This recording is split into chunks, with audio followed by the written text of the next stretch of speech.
USC faces its 30th playoff elimination game, but it's Oregon, so this time we really mean it. UCLA football welcomes back the only player that gives them a chance, and the new owner of the Lakers brings in the team that turned the Dodgers into a powerhouse because, duh. Good morning. I'm James, and this is your daily dose of sports and snark for the greatest sports city in the world, Los Angeles. This is the faithful Angelenos morning report. It is November 22nd, 2025. Still on the road, still hating life, but we've always got LA sports to talk about. So if you like being in the know about LA, clickety-clack the like button. Clickety-clack the subscribe button.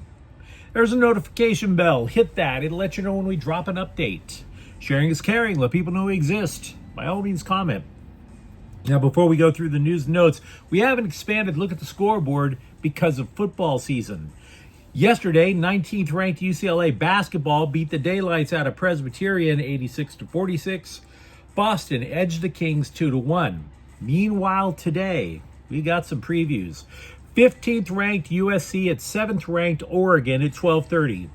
Unquestionably, the game of the week in college football. And I do realize USC has been playing catch up on the season ever since they lost to Illinois. Every single game is like an elimination game. But you know what? There is so much on the line for both schools. Oregon knows that a loss severely damages their standing. Because if the playoffs started today, the Ducks are in. Lose today, and it's chaos. It's more, by the way, than just who goes to the college playoffs. You remember, these two schools, they battle for many of the same recruits.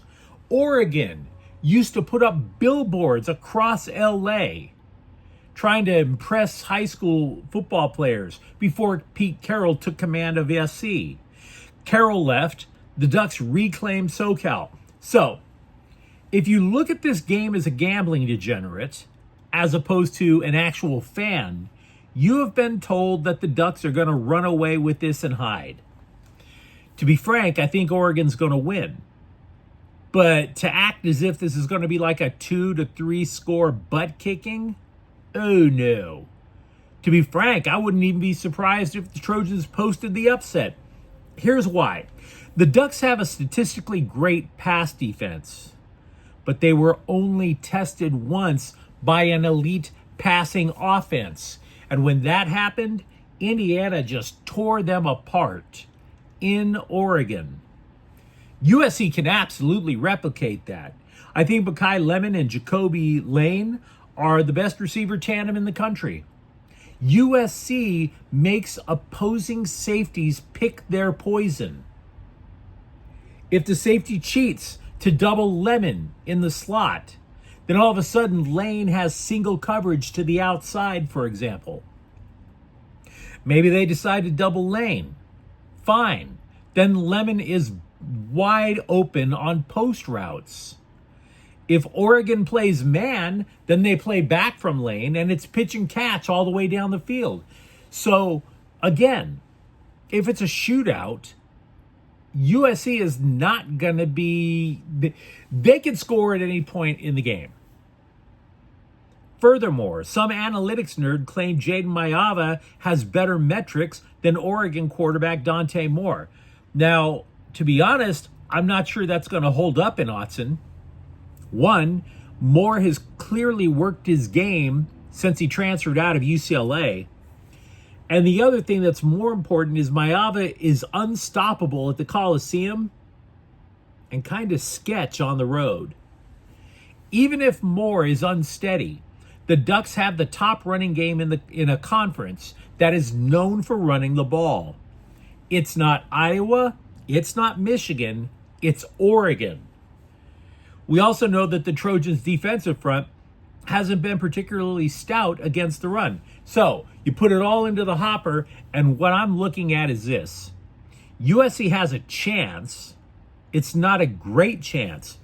But for USC to win, Iamaleava has to do something that he hasn't shown yet. Duplicate his home performances in a tough environment on the road. If he can, then yeah, USC can pull the upset. But overall, I think the Ducks win. Let me know what you think in the comments thread. Also, Washington is at UCLA at 7:30. Nico Iamaleava, who missed last week's game with a concussion, he's expected to play today, which is the only reason to consider the Bruins tonight. Not only is he the team's leading passer, he also leads them in rushing yards. So then you're looking at this going, how long can he last? Because as we discussed earlier this week, UCLA's coaching staff sees no need to change its offensive approach. After Deshaun Foster got fired, the Bruins went back to the basics, which meant run the ball at all costs. So opposing teams loaded the box, and then the coordinator's like, you know what?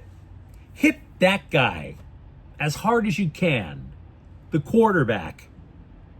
You don't think the Huskies haven't figured that out? You don't?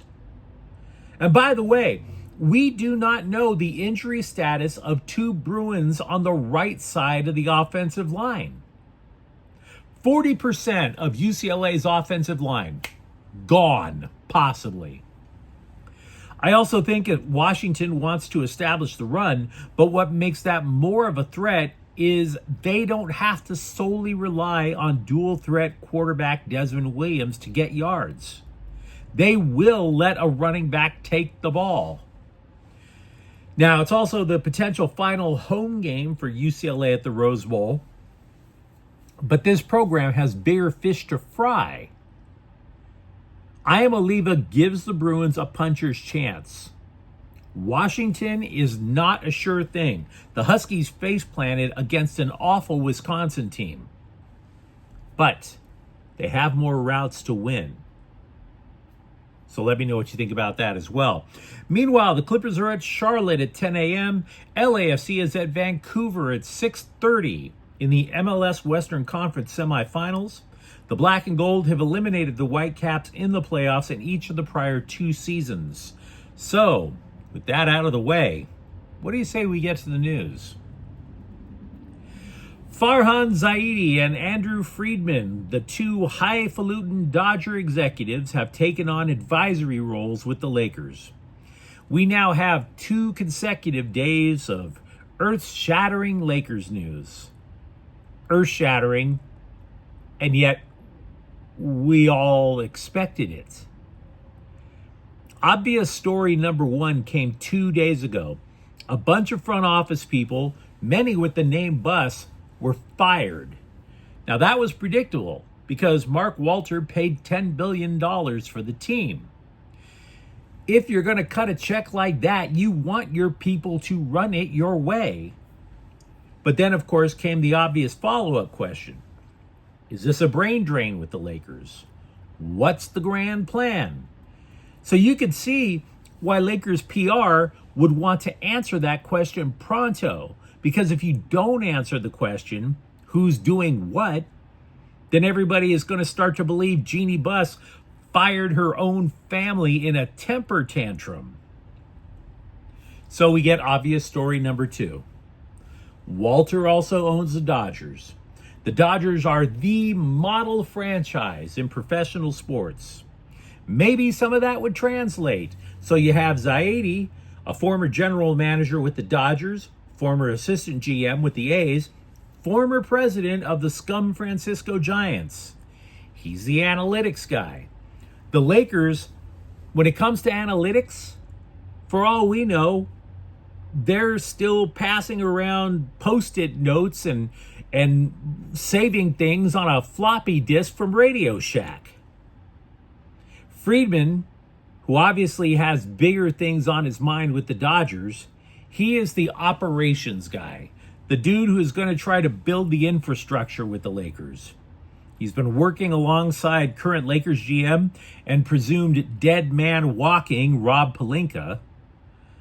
Now, I try to be as honest with you guys as possible. I can't tell you this is a good idea. To be thorough, nobody can say what the hell Zaidi or Friedman knows about basketball at all. We don't even know if Friedman played horse when he was a kid. Then you go to Zaidi's Wikipedia page, and Wikipedia can't wait to tell you he is a Muslim working in American sports. Like, that matters. Really?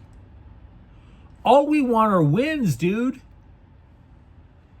So, can a baseball guy run a non-baseball team? The history is not exactly optimistic on that.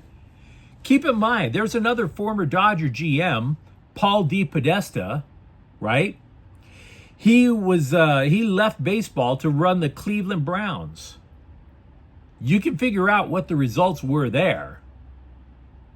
There's also an implication that Zaidi has the bigger role with the Lakers, and yet he was also given a similar role with another team that Walter owns, the Sparks.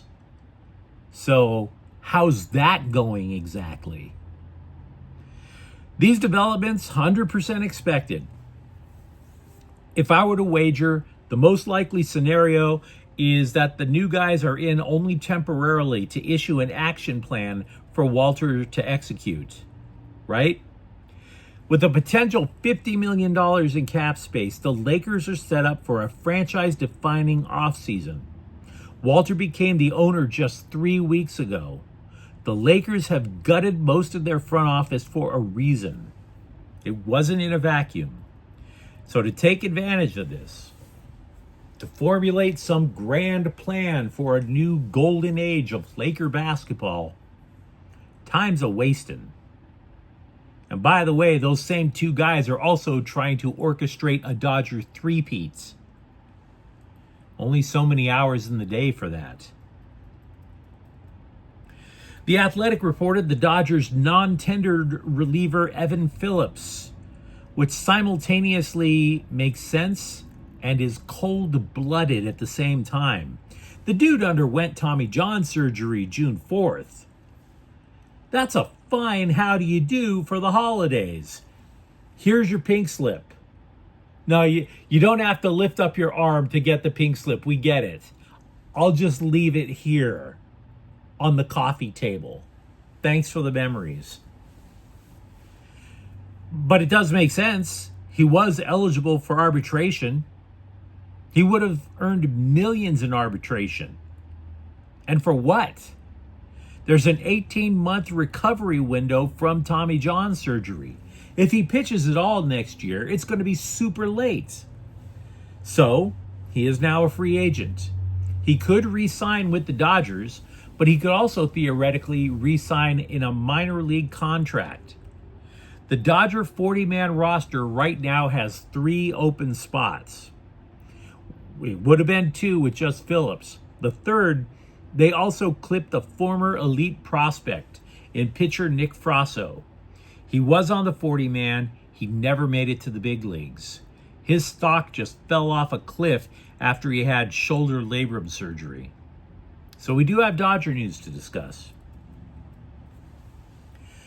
We discussed UCLA football a few moments ago. Major Pride, a 3-star wide receiver from Las Vegas, has flipped his commitment from San Diego State to UCLA. Now, considering the Bruins don't have a coach, it kind of makes you wonder what the hell the sales pitch was. But I digress.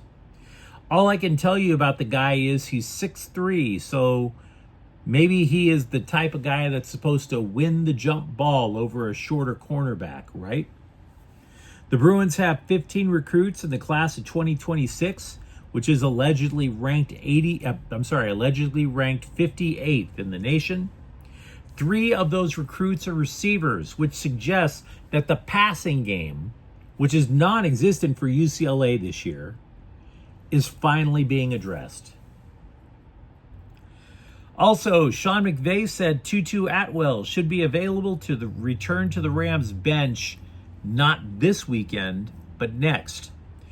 But you let me know what you think in the comments thread. Talk to me about what you think the chances are for USC or UCLA today. And if you enjoyed this update, don't forget to subscribe to Faithful Angelenos. We're talking LA sports every single day here. Thank you for watching. I'm James, and we'll be back tomorrow. Faithful Angelenos is a Kian Cortez Queso production. Take care.